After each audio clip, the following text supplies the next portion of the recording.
Here's how we gave this little gray coffee table a makeover with some gray paint and antique and glaze. You'll never believe what it looked like before. We actually found this for $6 at a thrift store. The first step after cleaning it all off was sanding everything down. On the top we used these sanding blocks, and then we switched to some smaller pieces of sandpaper for the rest. So for a $6 table, this was actually in really good condition, but there were a few tiny spots that we wanted to fill in and, remove some imperfections. So we filled those in with some wood filler, let that dry, and then we had to, of course, sand down those spots. Next, it was time to go in with the paint. We chose Gravity from Valspar, which is a really pretty gray color. It's not too light, not too dark, perfect in between. It covered really nicely. We decided to use a roller first to get a smooth first coat, and then we painted the other sections that were still showing with a paintbrush. I think our biggest mistake here is that we did not thin this paint before we used it. So we did end up with some globs and drops that we had to sand later. If we did this project again, we would have added some water just to thin the paint and avoid those drips. Here's what it looked like after the first coat.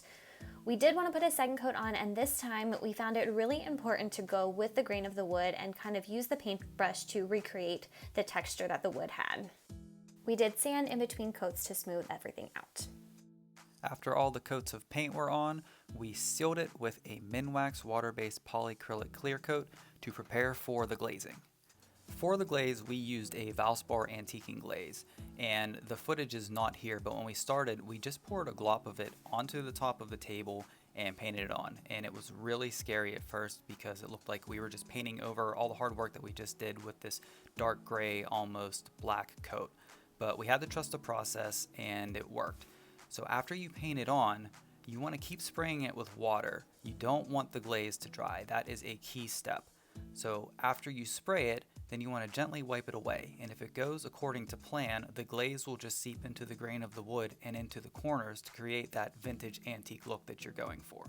Another key product to keep handy is Crud Cutter.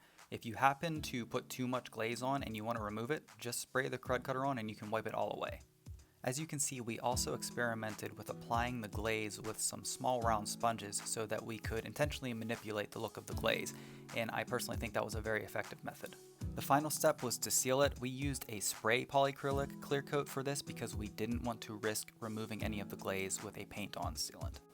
And here is the final piece. We thought about distressing it a little bit more with some sandpaper, but it is perfect as it is. We love the antique glaze look, so we decided just to leave it. It was our very first DIY project together, and we're really excited about how it turned out. Be sure to follow this channel for more of our projects and home updates, and let us know in the comments if you have any questions about these steps.